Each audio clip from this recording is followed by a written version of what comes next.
Oi, pessoal, tudo bem? Eu vou começar a aula, mas ela vai ficar gravada, tá? Para vocês depois. Então, assim que o Google processar, eu jogo lá no YouTube para vocês e aí vocês assistem depois, tá bom? Hoje o tema da aula é região sul. A gente vem falando das regiões do Brasil, né? A gente viu região norte, a gente viu região nordeste, região centro-oeste, região sudeste semana passada. E hoje, região sul do Brasil. Então, a gente vai falar algumas características físicas, tanto físicas quanto humanas, quanto sociais, quanto econômicas da região sul do Brasil. Tá bom? Então, para começar, algumas características gerais da região sul do Brasil. A região sul, ela tem uma das suas principais características, a forte presença da colonização europeia, né? Porque houve um processo de chegada de imigrantes europeus que ocuparam a região, tanto do Paraná, quanto Santa Catarina, quanto do Rio Grande do Sul. A gente tem colônias importantíssimas de portugueses, né, descendentes de portugueses, descendentes de alemães, descendentes de italianos, descendentes de espanhóis, nessa região sul do Brasil. Minha família mesmo, eu tenho, né, tios e primos distantes na região sul. Acho que vocês conhecem alguém também que tem parentes que vieram da Europa e estão na região sul, né? Tá bom? Então, a região sul ela tem essa característica de povoamento, de colonização europeia. A região sul também é a menor, né, região administrativa do país, ela tem uma extensão menor do que as outras regiões e abrange os três grandes estados: o Paraná, Santa Catarina, Rio Grande do Sul. Capital do Paraná, Curitiba; capital de Santa Catarina, Florianópolis; capital do Rio Grande do Sul, Porto Alegre, tá bom? A população é em torno ali de 30 milhões de habitantes, e a região sul ela tem os principais, os melhores indicadores socioeconômicos, sociais, humanos do Brasil. A exemplo do IDH, que é o IDH mais alto que a gente tem no Brasil, de 0,756. Lembrando que o IDH, quanto mais próximo do 1, mais desenvolvido; quanto mais próximo do 0, menos desenvolvido, mais problemas tem a região. A região sul é muito boa, não só no IDH, mas em outros indicadores como analfabetismo, mortalidade infantil, próprio índice de população economicamente ativa. A região sul ela tem grandes índices econômicos e sociais muito bons em relação ao resto do país, tá bom? Sobre a ocupação da região sul, como eu disse, ela teve uma forte presença de imigrantes, né, europeus, mas isso muito ainda, isso já no século XIX, no começo do século XX. Mas lá no começo da colonização, Portugal não ligava muito para a região sul do Brasil, né? Não dava muita importância.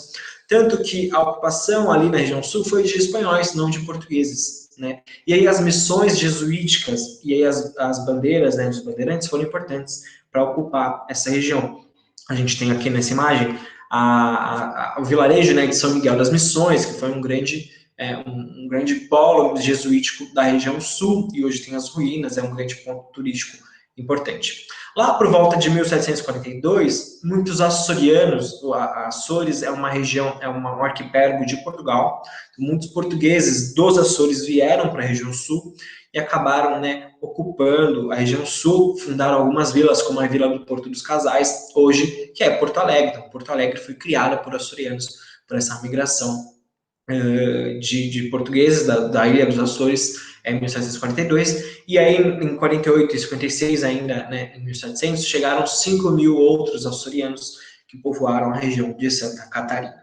A região sul foi muito importante também porque ela levava carne, couro e transporte, né, para a região das Minas Gerais, que são os tropeiros. Os tropeiros eram grandes, né, tropas de fazendeiros, de sertanejos que saíam da região sul, iam até a região de Minas Gerais, levando couro, levando carne, levando, né, animais de transporte de tração para trabalharem nas Minas Gerais. Né? Essas fazendas que criavam esses animais eram chamadas de charqueadas, e vem do charque, que é, né, a carne que se produzia na época, aquela carne que hoje a gente fala carne de sol, que é a carne salgada para não apodrecer, né? E aí esse escoamento, né, essas tropas eram chamadas de tropeiros. Então, tropeiros são os sertanejos que saíam do sul iam para a região sudeste, em Minas, e as charqueadas eram as fazendas de charques, as fazendas que produziam carne para levar para Minas Gerais. E além dos açorianos, além dos tropeiros, das charqueadas, a gente tem já no século XIX, século XX, a imigração europeia, que fazia parte de toda uma política de embranquecimento da população. A região sul tinha muitos povos indígenas, muita população negra também, ex-escrava, então a coroa portuguesa ela teve essa política de branqueamento da população, de favorecer a entrada de imigrantes europeus, principalmente, e a região sul vai ser o principal destino desses imigrantes europeus, principalmente alemães, né? Aqui em São Paulo a gente tem principalmente também italianos, espanhóis, mas no sul principalmente alemães, eslavos, ucranianos, até russos, né, na região sul do Brasil. Então a gente tem esses 3 processos importantes, né, esses 4 processos importantes, missões e bandeirantes, a vinda dos açorianos, a questão dos tropeiros e também, aí no século XIX, século XX, a imigração de europeus para a região sul. Falando um pouquinho agora de questões mais físicas, a gente vai falar de clima, vegetação, relevo e hidrografia da região sul. O clima geral da região sul é o clima subtropical, porque está abaixo do Trópico de Capricórnio, então o clima é subtropical, que é aquele clima mais frio, mais úmido, que a gente vem falando, né? O clima é presente em toda a região sul, a não ser aqui em cima, ó, no norte do Paraná, que já é, né, divisa com São Paulo, divisa com Mato Grosso do Sul, a gente vai ter um clima tropical de altitude, a gente vai ter uma altitude mais elevada. O clima subtropical tem 4 estações bem definidas, com verões quentes, invernos rigorosos e chuvas bem distribuídas ao longo de todo o ano. Tá? Devido à boa definição das estações do ano, a região sul é a que apresenta a maior amplitude térmica, ou seja, tem a maior variação de temperatura, a máxima é muito alta e a mínima é muito baixa. Então a amplitude térmica é bem alta. Eu ia falar um pouco do ciclone bomba, que na verdade foi uma anomalia que aconteceu, né, aqui no sul do Brasil. Na verdade, essa região é uma região de formação de ciclones. Na verdade, essa região ela tem formações de baixas pressões. Baixas pressões é basicamente o ar quente que está subindo para as altas altitudes da atmosfera. O que aconteceu é que houve uma mudança de temperatura muito rápida. Estava entrando uma frente fria, existia essa alta pressão, elas se chocaram e formou toda essa tempestade muito rapidamente próximo à costa do Rio Grande do Sul. Então, o ciclone que aconteceu foi mais ou menos isso, foi uma mudança de temperatura, de ar quente, de ar frio se chocando muito rapidamente, isso provocou muita instabilidade e causou todos os estragos que a gente viu essa semana na região sul. Sobre vegetação na região sul, a gente vai ter basicamente 3 tipos de vegetações. A mata das araucárias, os campos, que são os campos gaúchos, e alguns vestígios de mata atlântica. A mata de araucária é esse pinheirinho Paraná aqui, esse pinheirinho que é todo abertinho, né? Ele é muito comum na região sul, principalmente na região de altas altitudes da região sul. Os campos, ou os pampas gaúchos, são esses campos mais abertos, né, mais planos, que a gente tem principalmente no Rio Grande do Sul, e ele vai até o Uruguai, até ali no norte da Argentina também. Então a gente tem esses 2 tipos de vegetação, principalmente. A Mata Atlântica, poucos vestígios, principalmente na costa, porque ela também foi muito desmatada devido à exploração da madeira. Mas a gente tem matas araucárias, que é tipicamente da região sul, o Pinheirinho Paraná, ou araucária, uma floresta caducifólia, porque ela é pontudinha, né, que também aguenta períodos mais frios, por isso é muito comum na região sul. E as pradarias, os campos mais lisos, os campos mais extensos, de gramíneas principalmente. Os campos também são chamados de pradarias, que também são chamados de campanha gaúcha, né? Basicamente são sinônimos. É muito comum a gente encontrar campos como se fosse um nome europeu ou da América do Norte, e aqui é o sul, pradarias, tá? Mas basicamente são a mesma coisa, são sinônimos quando a gente fala de fisiogeografia, né? Sobre relevo, a gente tem altas altitudes na região, né, sul do Brasil, e também baixas altitudes. A gente vai ter grandes serras, como a Serra do Mar, né, como a Serra Gaúcha, onde a gente vai ter as cidades, né, mais frias, Gramado, que é um ponto turístico importante no sul do Brasil. Mas a gente tem de leste a oeste, a gente vai ver que a altitude vem diminuindo. Então, aqui próximo ao litoral, a altitude é maior. Conforme a gente vem vindo para o interior, a altitude vai diminuindo. Então, a gente tem muitas serras, planaltos bem altos, e também as planícies, né, que a gente fala de planícies, a gente lembra de rios, porque as planícies estão incrustadas no meio dos rios, mas também dos campos gaúchos, dos pampas, das pradarias no sul do Brasil. Tá bom? Basicamente, a principal serra é a Serra do Mar, que vai do Rio de Janeiro até o sul do Rio Grande do Sul, né? Também muito importante em Santa Catarina, no Paraná. E ela meio que é um divisor de águas. Muitos rios nascem nessa serra e acabam cortando todo o interior do Rio Grande do Sul. A gente tem um pico mais alto, que é o pico do Paraná, né, que fica mais ou menos aqui, ó, com 1.922 metros de altitude, tá bom? E sobre hidrografia, a gente tem rios importantes, a gente tem bacias importantes que cortam a região sul, como a bacia do Paraná, a bacia do Atlântico Sul, a bacia do Sudeste e a bacia do Uruguai. Lembrando que a gente vai ter a usina de Itaipu, né? Itaipu está aqui, ó, entre o Paraná e o Paraguai. Itaipu é uma usina binacional, ou seja, ela foi construída tanto por parte do governo brasileiro quanto por parte do governo paraguaio. Então, ela é binacional, ela faz parte dos dois governos, dos dois estados. E ela é a principal geradora de energia elétrica, tanto para a região sul, mas principalmente para a região sudeste e centro-oeste do Brasil. A gente tem rios importantes, como o Rio Paraná, o Rio Paraguai, o Rio Uruguai, o Rio Paranaguá, todos que cortam aqui o interior do estado, do interior da região sul do Brasil.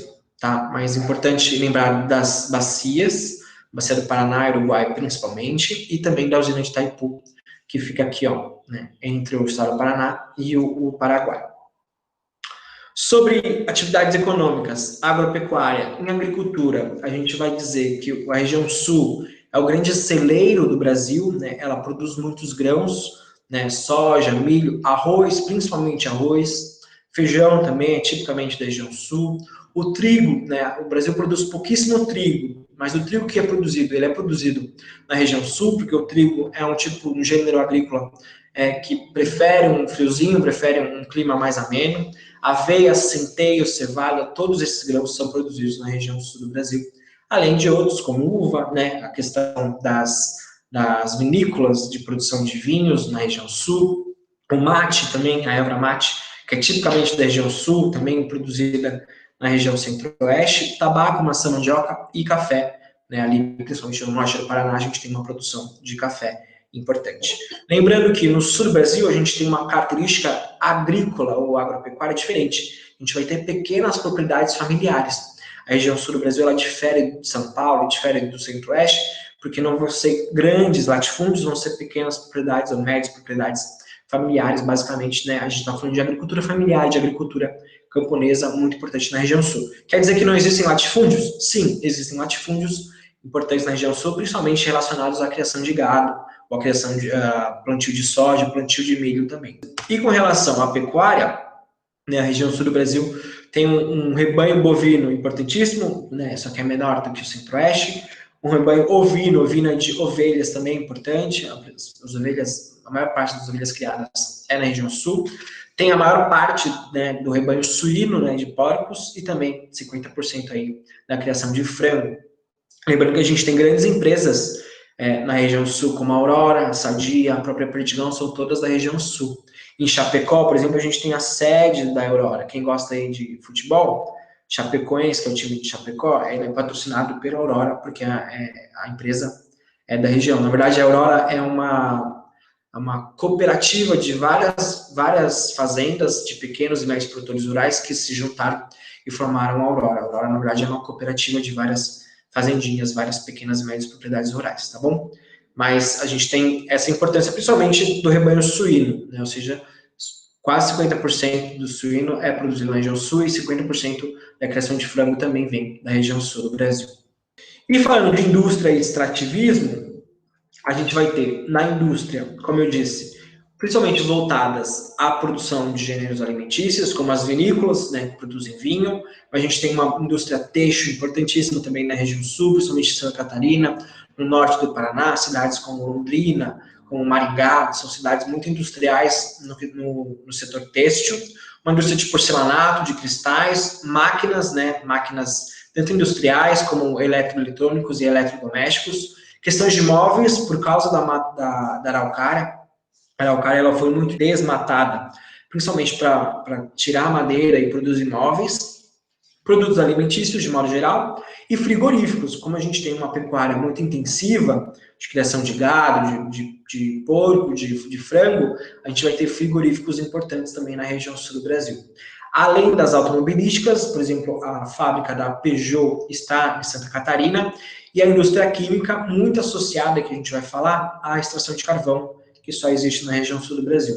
A gente tem indústrias automobilísticas importantes, e quando eu falo de indústria automobilística, não é só a empresa, não é só a Peugeot que vai se instalar na região sul, mas a indústria automobilística, ela acaba beneficiando toda uma cadeia produtiva. Então, ela beneficia uma cadeia de borracha, que precisa ser usada para os pneus, uma cadeia de circuitos eletrônicos que vão nos painéis dos carros. Então, ela acaba beneficiando toda uma cadeia produtiva dentro da indústria automobilística. A indústria química, principalmente na questão de extração de minerais, extração que a gente vai ver aqui embaixo. E a região sul, ela é muito importante para o Mercosul, né? Porque é uma região próxima aos países, principalmente Argentina, Paraguai e Uruguai. Então, muitas exportações, na verdade, a maior parte das exportações do Brasil para Argentina, Paraguai e Uruguai vem da região sul. Principalmente carne, e aí a gente tem que lembrar que a Argentina e o Uruguai, por exemplo, tem uma produção de carne também muito grande, mas é o Brasil que acaba exportando para eles. É uma produção de carne, produção de têxtil, né? A indústria têxtil acaba exportando muito para essa região, através tanto de estradas, mas principalmente pela hidrovia do Rio Paraná, que corta esses estados, né? E esses países. Então, a região sul é importante para a gente conseguir ter um equilíbrio legal na nossa balança comercial de importação e exportação para os países do Mercosul, tá? E com relação ao extrativismo mineral, como eu disse, a gente tem um cinturão carbonífero que vai aqui, ó, desde o Paraná até o sul do Brasil, de extração de carvão no Brasil. Pega um pouco também o sudoeste do estado de São Paulo. Lembrando que o carvão extraído no Brasil é um carvão não muito rico, né, em queima, então a gente acaba tendo que importar carvão também, mas a região sul é a principal produtora de carvão mineral no Brasil. E esse carvão vai abastecer principalmente as siderúrgicas em São Paulo, em Minas e no Rio de Janeiro, porque é em São Paulo, Minas e Rio de Janeiro que a gente tem as principais indústrias nesse setor de siderurgia e de metalurgia no Brasil. Existe toda uma logística também de transporte desse carvão para a região sudeste do Brasil, principalmente. Tranquilo, gente? Então, hoje foi a última aula, porque né, agora é férias, então vocês vão ter um tempo para descansar, mas tentem assistir também as outras aulas que não assistiram, né? E aí a gente, quando voltar, a gente vai começar a falar de regiões no mundo. A gente vai falar de Europa, a gente vai falar de América do Norte, de África, de Oriente Médio, de China, de Japão. A gente vai ver agora as regiões mundiais. Muito obrigado por virem depois da aula. Qualquer dúvida, podem me chamar, mesmo nas férias. Eu estou em casa mesmo, não estou fazendo nada, não vamos sair, não vamos viajar. Então, se tiverem dúvidas, é só me chamar, tá bom? Um beijão e até mais, pessoal.